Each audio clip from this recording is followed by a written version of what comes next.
안동 봉정사 진입로 입구에 위치한 명옥대는 퇴계 선생이 호학들을 가르치던 곳이다.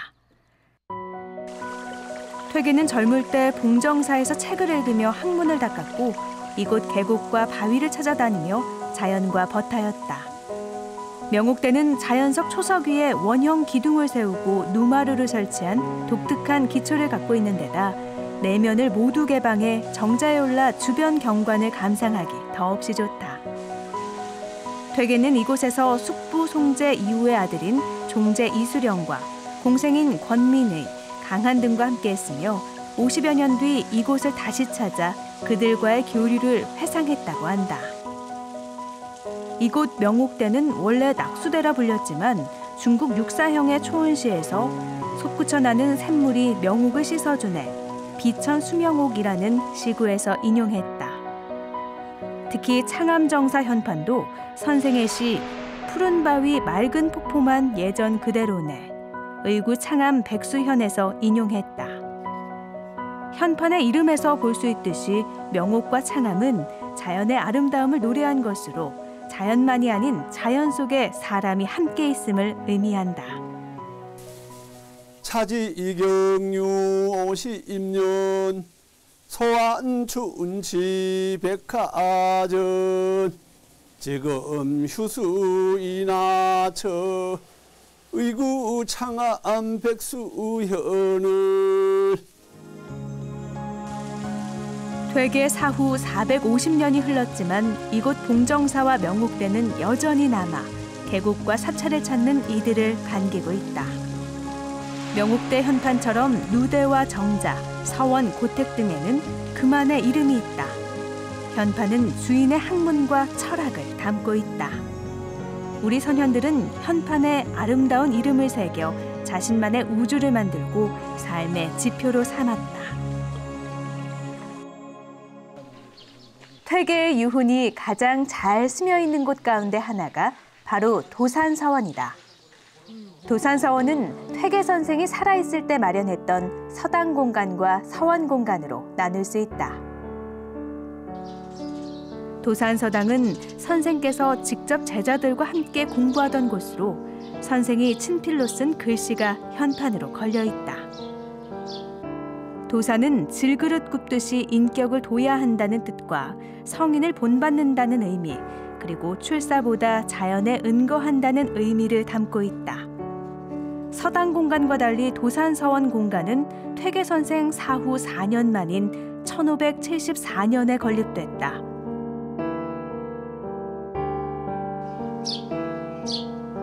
도산서당의 왈락제는 선생이 기거하던 방으로 평생 학문을 완미하고 즐긴다는 의미다. 강의 공간인 암서헌은 바위에 깃들어 학문의 작은 효험을 바란다는 뜻이다.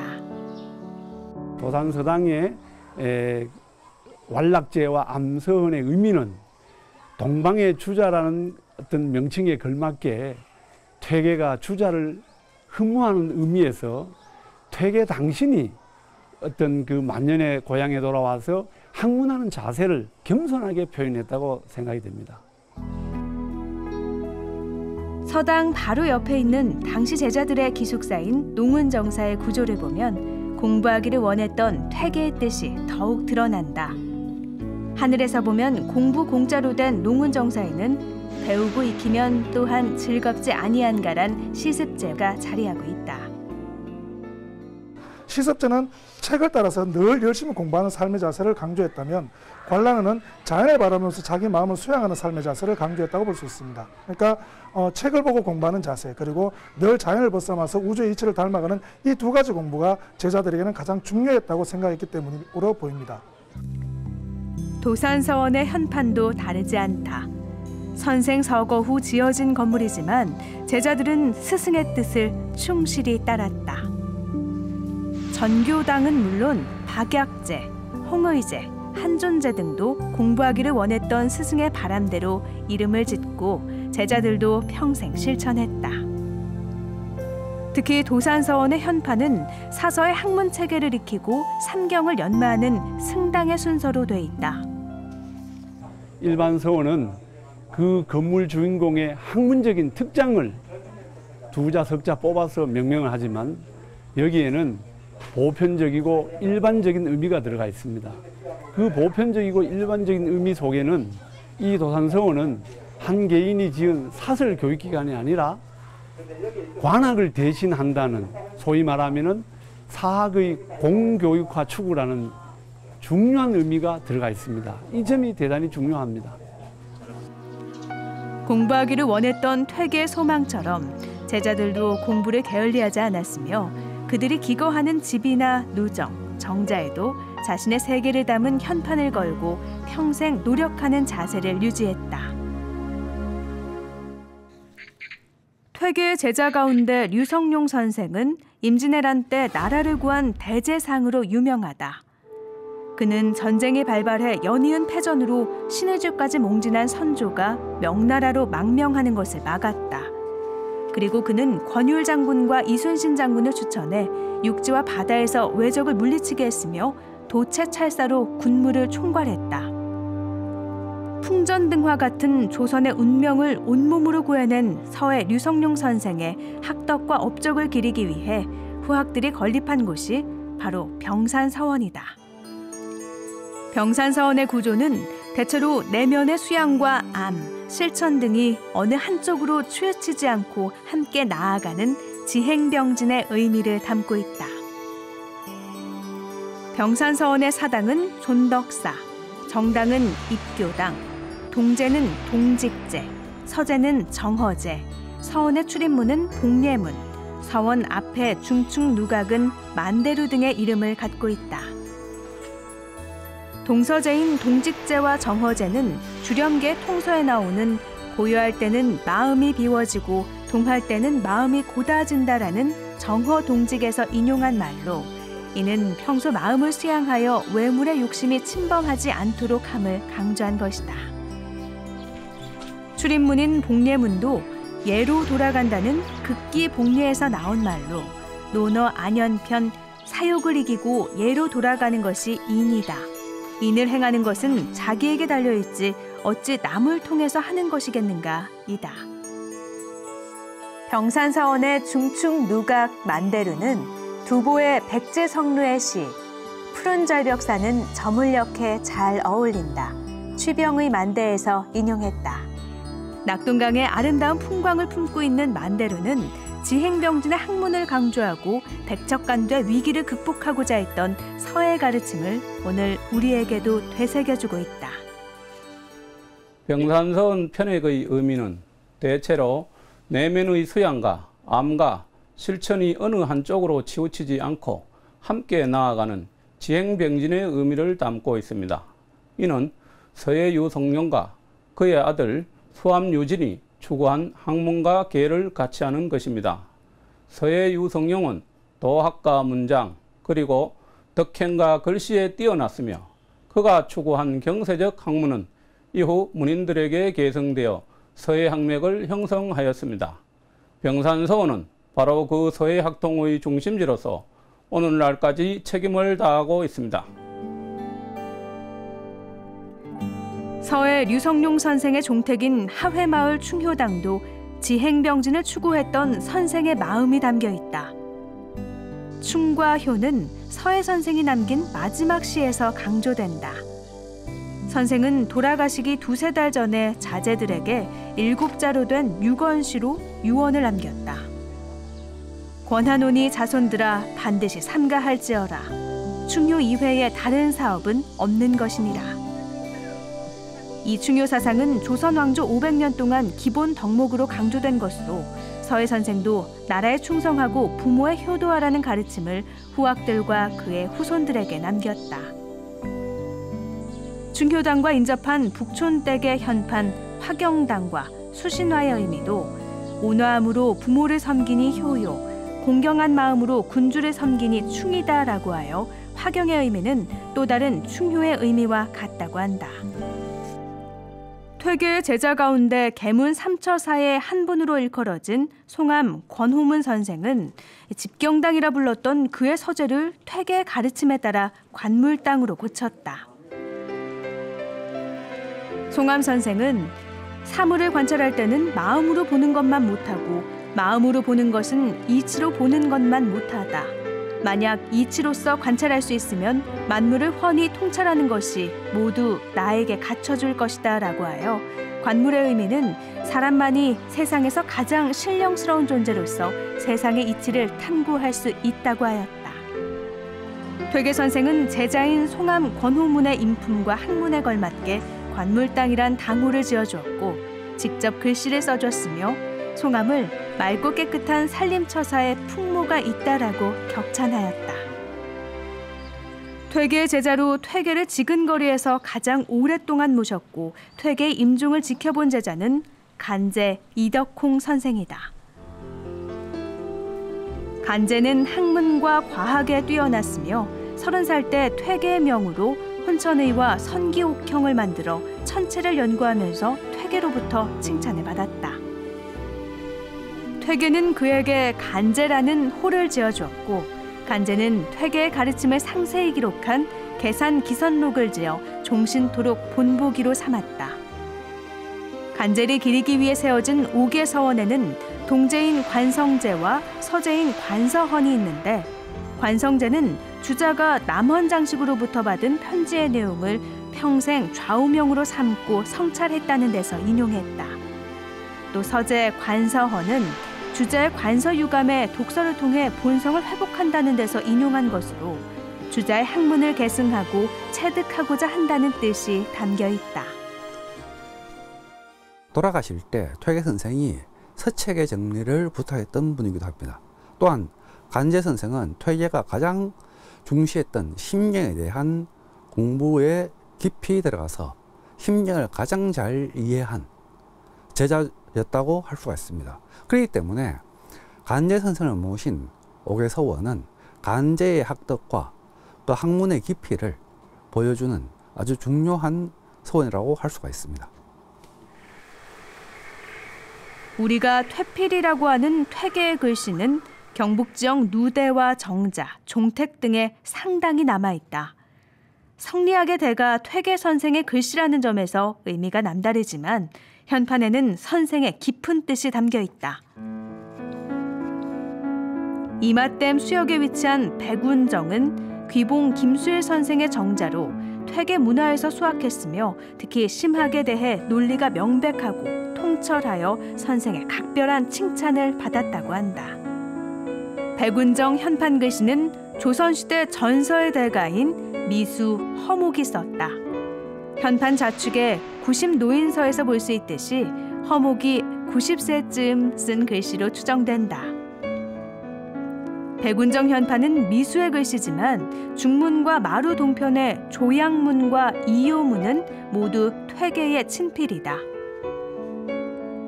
조양문은 시경 대하 권하편에 봉황이 운해 저 높은 언덕에서 오동이 자라네 저 해 뜨는 곳에서 구절에서 취했는데 이것을 줄여 봉황이 해 뜨는 언덕에서 온다. 봉명조양, 즉 태평시대의 상서로운 조짐을 의미한다. 한마디로 어진 인재가 언젠가 때를 만나 일어날 것이다 라는 뜻을 담고 있다.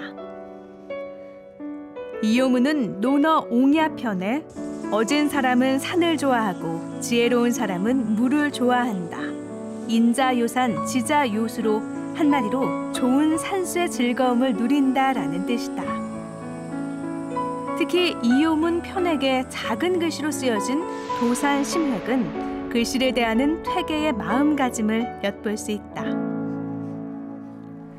백운정과 마찬가지로 예천군 호명면의 선몽대도 퇴계의 글씨로 제자이자 종손자인 우암 이열도를 위해 편액과 시를 썼다고 한다.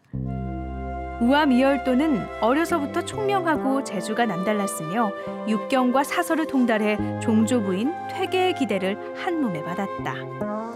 선몽대는 우암이 아버지 이괭을 대신해 지은 정자로 퇴계가 하늘에서 신선이 내려와 노는 꿈을 꾼 뒤 정자 이름을 명명했다고 한다.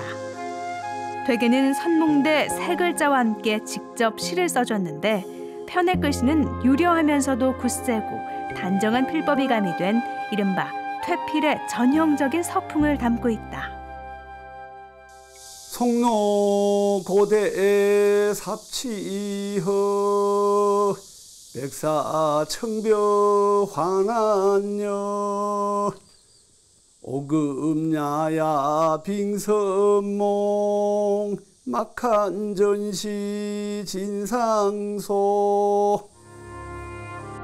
이곳 선몽대에는 주변 경관이 뛰어나 서해, 학봉, 그리고 다산 정약용 등 시인 묵객과 명사들이 자주 찾아와 시문을 남겼다. 18세기 영남 학파의 거유이자 소퇴계로 칭송받았던 대산 이상정 선생을 기리는 고산서원. 대산 이상정은 퇴계 학문적 전통을 계승하는 데 전심전력한 영남 학파의 거유로 손꼽힌다. 그에 져서 퇴도 서절료, 제약록, 이귀편과 경제잠집설, 사례상변통고 등은 실천궁행에 학문의 뜻을 두었던 대산의 학풍을 미루어 짐작케 한다. 특히 그는 학문의 요체는 행실을 독실하게 하고자 하므로 사람이 한 가지를 알면 한 가지를, 두 가지를 알면 두 가지를 행해야만 그것이 참된 공부요 학문이라 할 것이다. 만일 알고서도 행하지 않으면 천하의 이치를 모두 꿰뚫어 알고 있다 하더라도 그 지식이 자기에게 무슨 이로움이 될 것인가 라고 하였다. 고산서원의 구조를 보면 실천 궁행을 추구했던 대산의 학덕을 알 수 있다. 고산서원 사당인 경행사는 이상정의 덕행을 흠모한다는 의미다. 동제인 앙지제는 시경소와 거할 편에 높은 산을 우러러보고 큰 길을 걸어간다. 고산앙지 경행행지에서 인용했다.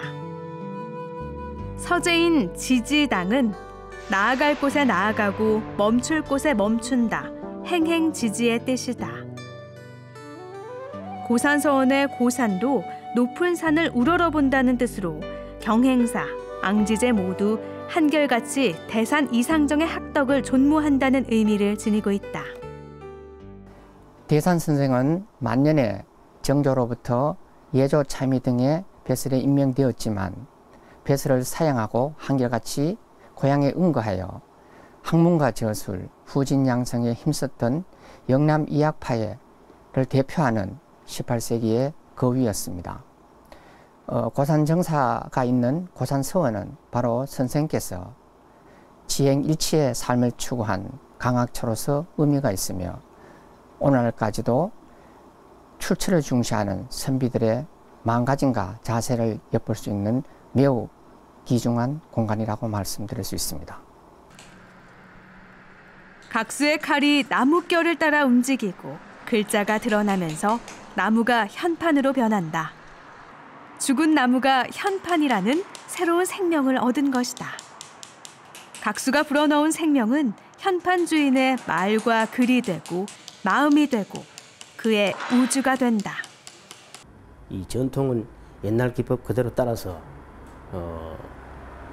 선인들이 해놓은 그런 기법을 그대로 살려가면서 하는 것이 전통이고, 이 각 하는 사람들은 뭔가 마음이 좀 이래 편안해집니다. 이 각을 잡을 때는 그 이제 조상들의 을을 생각하게 가면 또 이 글씨의 핵 하나하나에 거기에 이제 깊이 생각하면서 이 각을 하는 게 그게 참 저는 매력이라고 봅니다. 전통 현판은 우리 옛 건축물에 걸려 있다. 특히 고가옥이나 종택, 서원이나 사당, 그리고 제사 등에는 어김없이 걸려 있고 사찰에도 현판은 빠질 수 없다. 수많은 전각이 밀집해 있는 궁궐도 예외는 아니다. 궁궐의 현판은 해당 건축물의 기능이나 성격 등을 담고 있어서 궁궐 문화를 이해하려면 현판에 새겨진 글과 그 뜻을 알면 더 쉽다. 현판은 중국 진나라 때부터 쓰였다고 하고 우리나라에서도 최고로 오래된 현판은 정확히는 알 수 없지만 영주 부석사 무량수전과 안동 웅부 현판이 가장 오래된 것이라 전해진다. 안동 웅부 현판은 고려 공민왕이 쓴 것으로 알려졌고 현재 안동 민속박물관에 보관 중이다. 안동시청에는 현재 복제품이 걸려 있다. 안동웅부 현판은 고려공민왕이 직접 써서 안동에 하사한 그런 현판으로 알려진 현판입니다. 이 안동웅부라는 그런 의미는 동쪽을 편안하게 한 큰 거울이라는 그런 의미가 담겨 있고요. 안동 관하에 쭉 걸려 있다가 이 안동 2003년에 이 안동 우리 민속박물관으로 이렇게 옮겨온 그런 현판이 되겠습니다. 각 건물의 현판은 건물의 용도와 성격에 맞춰 지어진다. 안동시 진입로에 세워진 4대 문을 보면 오행의 원리가 적용돼 있다. 동쪽 영덕방면은 동인문, 서쪽 예천방면은 서의문, 남쪽 대구방면 남예문, 도산 서원방면은 도신문이 세워져 있다. 북쪽 영주방면은 북지문이 들어서야 하지만 아직 문이 없다. 도산방면에 도신문이 대신하는 걸로 시민들은 생각하고 있지만 전문가들은 도신문이 중앙을 의미하기 때문에 북지문을 대체하지는 못한다고 한다.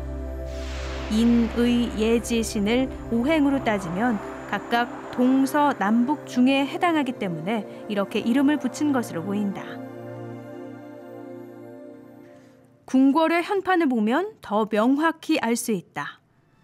조선시대 궁의 정문은 한자로 될 화자를 많이 사용했다. 경복궁의 광화문이 그러하고 창덕궁의 돈화문, 창경궁의 홍화문, 경희궁의 흥화문도 될 화자를 쓴다.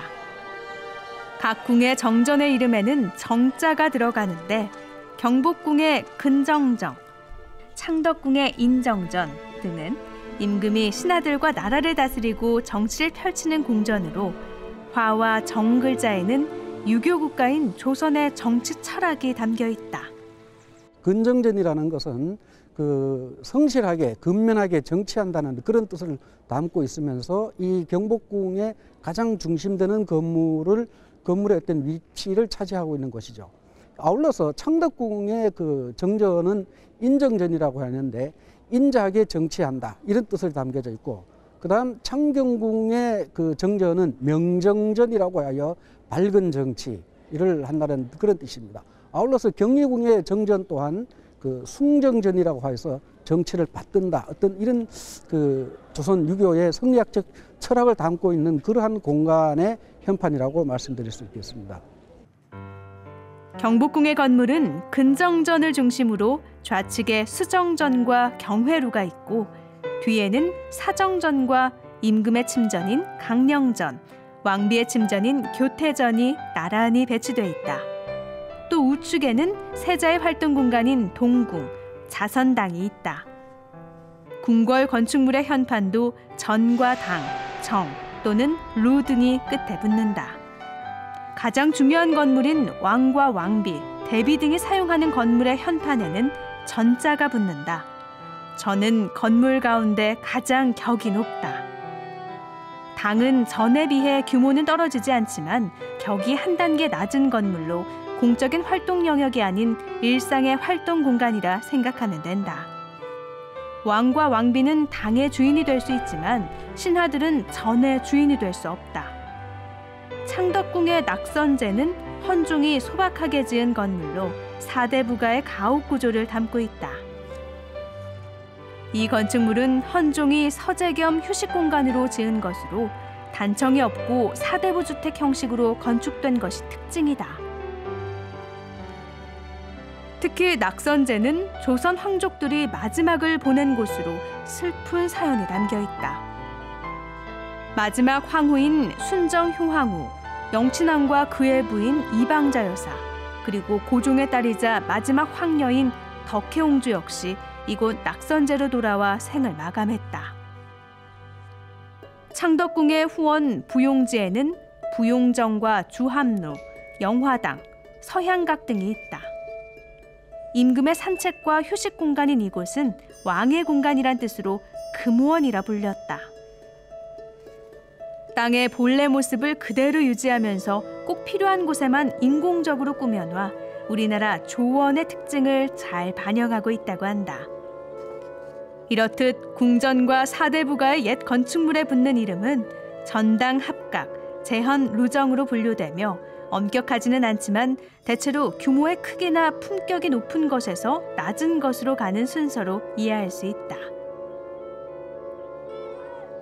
사대부가에서는 아무리 높아도 건물 이름에 전자를 붙일 수 없고 당이 최고로 높다. 그 궁궐 현판들이 주로 국가와 왕실의 안녕을 기원하고 그다음에 국정을 수행하는 내용을 주로 담고 있다면은 사대부 저택에서는 유학자들이 몸과 마음을 바로하고 학문을 통해서 지식을 넓히고 그리고 유교의 덕목들을 직접 실천하는 그런 내용들을 담고 있습니다. 그래서 예를 들면 안동 하회마을의 양진당, 충효당, 염행당 같은 건물들이 주로 유교 경전에서 나오는 그런 사상들을 반영을 하고 있습니다. 궁궐이나 서원, 종가, 종택 등은 눈에 보이는 건축물이다. 건물에 현판이 걸리면서 그 건물에 담긴 의미를 이야기한다. 건축물을 제대로 이해하기 위해선 각 건물에 이름이 새겨진 현판에 대한 이해가 필수적이다. 어려운 한자라는 이유로 그냥 지나치기 쉽지만 현판에 작은 관심을 갖고 그 의미를 찾아보면 건축물과 건축물의 주인에 대한 이해도가 훨씬 높아진다. 집주인의 어떤 세계관이 아주 작은 이렇게 그 나무 판우에 쓰여졌다고 보면 되죠. 대부분 세 글자로, 그리고 뒤에 마지막 자는 건물이라는 뜻이니까 앞에 두 자가 그러한 부분을 포함하고 있는 거죠. 그래서 건물을 근본적으로 보는 방법은, 그러니까 마당에서 건물을 보는 게 아니라 건물 속 안에서 집주인의 시각으로 봐야 되고, 그러면서 이제 현판이 갖고 있는 의미와 같이 해석을 해서 봐야 되는 거죠. 현판은 과거의 유산만이 아니라 지금도 진행형으로 존재한다. 전통 서각에서 현대 서각으로 기법이 변하면서 현판을 만드는 서각의 의미도 변화의 바람이 일고 있다. 의성군 금성면 새마을금고 대회의실은 매일 뚝딱거리는 소리가 요란하다. 나무판에 글자나 그림을 입히고 망치로 끌을 때려 나무 조각을 타내는 작업 때문이다. 수없는 망치질이 이어지면서 나뭇결에 글자가 새겨지고 그림이 드러난다. 이른바 현대 서각으로 건축물에 걸던 현판을 새기던 전통 서각이 현대화하면서 다양화하고 있다. 현대각은 이 기본 끌부터 시작해서 이 큰 끌까지 이제 끌로 시작해서 끌로 마무리하는, 이제 그렇게 하고 끌로 마무리하고 색채가 들어가는 이제 그런 부분에서 이제 전통각과 조금 차이가 있는 거죠. 현대각은 거기에서 한 걸음 더 나아가지고 자기가 구상을 하고 구성을 하고 자기가 글을 쓰고 자기가 이제 파내고 색칠을 하는 그런 어떤 종합적인 예술로 보시면 될 것 같습니다. 현대 기법으로 나무판에 글자를 새기는 현판 제작서부터 한자가 아닌 한글의 조형미를 가미한 편액, 그리고 나무와 새, 바위 등을 새긴 그림판 등이 새롭게 제작되고 있다. 현대 서각은 전통의 예술 세계에서 현대의 다양한 분야를 융합해 새로운 예술 장르로 거듭나고 있다. 현대 서각은 우리 한글과 갑골 문자를 비롯한 수천 년 우리 동양 문화가 현대 디자인하고 합쳐지면서 시, 회화 모든 것을 아우르는 종합예술로 발전을 했습니다. 현대 서각은 고택이나 한옥, 정자 등이 아닌 일반 가정에서 드물지 않게 눈에 띈다.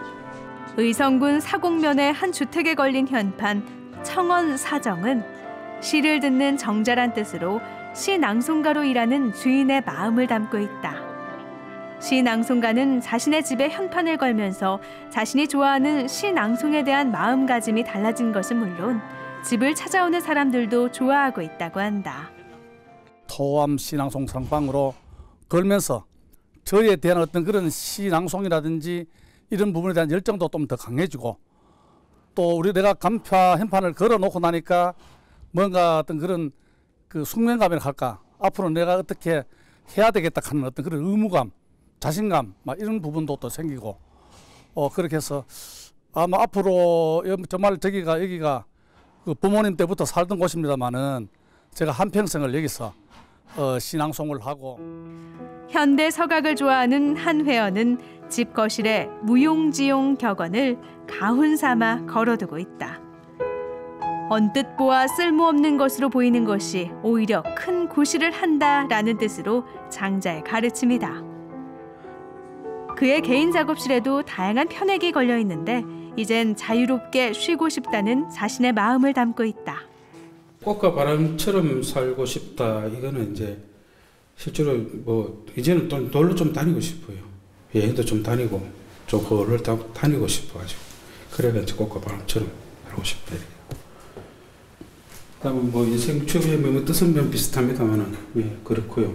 말에도 이제 맛이 있다는 말은 말도 이제 좀 이제 가려서 잘하라는 그런 뜻으로 함부로 말하지 말라는. 이처럼 현대 서각은 특정인의 전유물이 아니라 남녀노소 배울 수 있고 가정주부나 직장인 등 누구나 익히는 등 대중화의 길을 걸으면서 앞으로 전망이 상당히 밝다. 제가 숲에서 일을 하는데 항상 관심이 많았어요. 근데 나무를 가지고 이렇게 취미생활 하니까 정말 좋아요. 하여튼 마음도 편해지고 이렇게 할 때마다 굉장히 뿌듯도 하고. 조선시대 궁궐과 사대부가의 건물에 걸던 현판은 현대주택이나 빌딩에서는 거의 찾아볼 수 없다. 경북 신도청사의 안민관과 도회 건물의 여민관 등 관공서에 간판 삼아 걸려있는 게 고작이다. 가옥이 현대화되고 아파트로 격자화되면서 당호가 사라지고 있지만 옛것을 좋아하는 일부 사람들에 의해 겨우 존재하는 수준이다. 안동시 정하동의 한옥에 걸린 당호 2호 정사는 논어 하기편 첫 구절에서 따왔다. 학문을 추구하고자 하는 주인의 가치관이자 미래에 대한 굳은 의지를 표현하고 있다. 집 대문에 걸린 불무문도 책 10,000권을 읽지 않은 자는 이 집에 들어올 수 없다는 뜻으로 공부하고자 하는 주인의 의지와 공부하자라는 권유의 뜻을 담고 있다. 이 2호 정사는 논어 하기편의 첫 구절에 나오는 대명이죠. 하기 시섭지면 불력 열호와 유붕이 자 원방내면 불력 낙호와 그 끝에 글자 호호 두 자를 따서 제 선생님이신 중산 허오구 선생님께서 지어주시고 또 기문도 지어주시고 하셔 제가 글씨를 쓰고 서각을 해서 걸어둔 겁니다.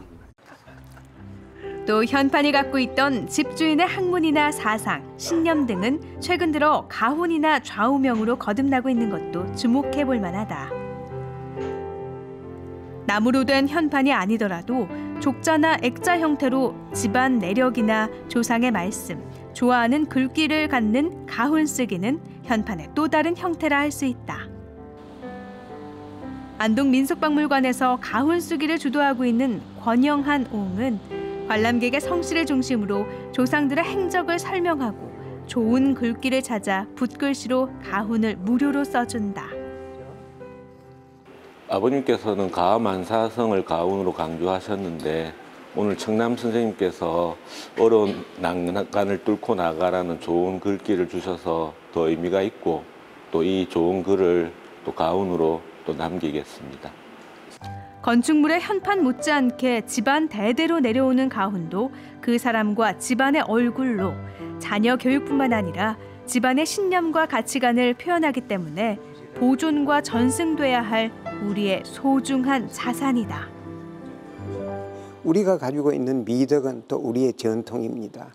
그런 우리의 전통을 다지는 그 사상 밑에서 사상적인 근본을 가지고 서양 문화를 받아들이는 것이 좋다고 생각하는 때문에 이런 가훈 쓰기를 이런 걸 해줌으로써 한국 사람의 그 근본 정신을 좀이라도 일깨워주고 심어준다 생각하고 그래서 이런 가훈 쓰기를 하고 있는데 한국국학진흥원에 기탁된 전통 현판은 한국의 편액이란 이름으로 현재 유네스코 아시아 태평양 지역 기록유산으로 등재돼 있다.